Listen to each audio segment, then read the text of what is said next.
यह कदम्ब का पेड़ अगर माँ होता यमुना तीरे, मैं भी उस पर बैठ कन्हैया बनता धीरे धीरे। ले देती यदि मुझे बांसुरी तुम 2 पैसे वाली, किसी तरह नीचे हो जाती यह कदम्ब की डाली। तुम्हें नहीं कुछ कहता पर मैं चुपके चुपके आता, उस नीची डाली से अम्मा ऊंचे पर चढ़ जाता। वहीं बैठ फिर बड़े मज़े से मैं बांसुरी बजाता, अम्मा अम्मा कह बंसी के स्वर में तुम्हें बुलाता। सुन मेरी बंसी को माँ तुम इतनी खुश हो जाती, मुझे देखने काम छोड़कर तुम बाहर तक आती। तुमको आता देख सुरी रख मैं चुप हो जाता, पत्तों में छिपकर धीरे से फिर बांसुरी बजाता। गुस्सा होकर मुझे डांटती कहती नीचे आजा, पर जब मैं ना उतरता हंसकर कहती मुन्ना राजा। नीचे उतरो मेरे भैया तुम्हें मिठाई दूंगी, नए खिलौने माखन मिश्री दूध मलाई दूंगी।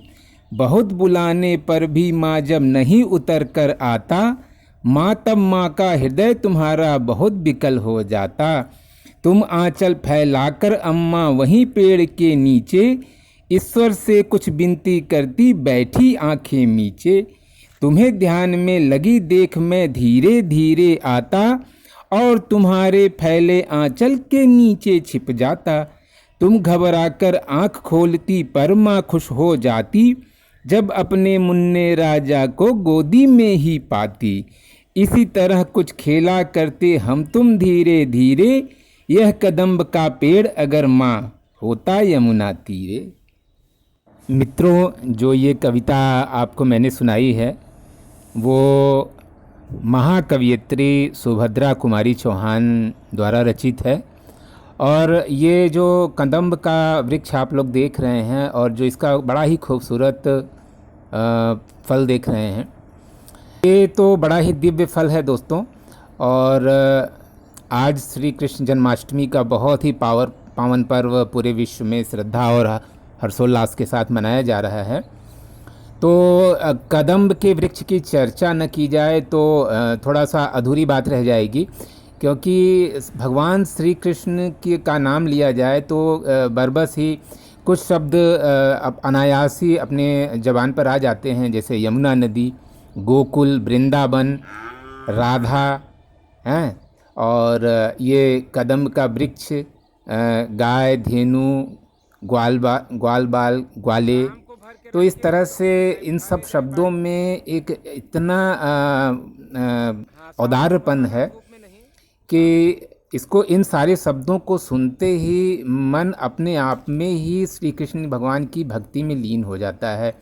जो आप लोग देख रहे हैं ये फल है, ये इस समय जो कृष्ण जन्माष्टमी पर जो झांकियाँ सजाई जाती हैं, तो इसमें उस झांकी में इसका अवश्य उपयोग किया जाता है। फ्रेंड्स, ये कदम्ब का जो फल होता है उसके तमाम आयुर्वेदिक गुण भी होते हैं। इनका अचार, सब्जी, कई तरह के चीज़ें इसकी बनाई जाती हैं, और इसके पत्तों में भी तमाम तरह के औषधीय गुण होते हैं। लेकिन सबसे बड़ा दो इसका गुण ये है कि ये बहुत ही हमारे धर्म में इसकी बहुत ही, क्योंकि भगवान विष्णु की पूजा में भी ये जो फल है इसको अर्पित किया जाता है। भगवान शंकर की पूजा में भी ये फल अर्पित किया जाता है, और भगवान कृष्ण की पूजा में तो इसको अवश्य ही अर्पित करना चाहिए, क्योंकि भगवान कृष्ण, आप सभी को याद होगा कि भगवान कृष्ण इसी वृक्ष के ऊपर चढ़ कर के बांसुरी बजाया करते थे। और ये यमुना नदी के किनारे, ऐसी मान्यता है कि यमुना नदी के किनारे जिस वृक्ष पर भगवान कृष्ण बांसुरी बजाया करते थे, वो कदम्ब का वृक्ष आज भी वहाँ पर जो है यमुना नदी के किनारे वो विद्यमान है। और बहुत ही खूबसूरत ये वृक्ष होता है। फ्रेंड्स, इसको आप चाहें तो कटिंग से अपने गार्डन में लगा सकते हैं, लेकिन एक्चुअल में ये एक पेड़ होता है, और पेड़ होने के बाद ही कलम लगाएंगे आप गमले में, तो गमले में एक छोटा सा पौधा हो सकता है। लेकिन अगर इसकी पूरी सुंदरता आपको लेनी हो तो जहाँ भी खाली स्थान, आपके बाग या गार्डन, यानी जहाँ भी आपको खाली स्थान मिले, वहाँ पर आप कदम्ब का वृक्ष लगाइए। बहुत ही छायादार वृक्ष होता है और तेज़ गर्मी में अगर आप इसके नीचे खड़े हो जाइए तो अत्यंत मतलब एक अद्भुत शीतलता का आभास होता है। तो मित्रों, ये देखिए कितने ढेर सारे फल इसमें लगे हुए हैं और इनको फल को अगर आप हाथ में पकड़ करके आप टच करिए तो बिल्कुल एकदम से जैसे दबता हुआ स्पंज का बॉल होता है ना, बिल्कुल उसी तरह से इसका बॉल होता है। और अद्भुत इसका जो शेप होता है एक बड़े ही अद्वितीय रूप में गोलाकार रूप में होता है और उसमें छोटे छोटे धारियाँ निकली, मतलब कांटे टाइप के निकले होते हैं, लेकिन ये कांटे चुभते नहीं हैं। बड़े ही खूबसूरत, अगर हाथ में पकड़ लेना तो बड़ा ही अलौकिक आनंद का अनुभव होता है।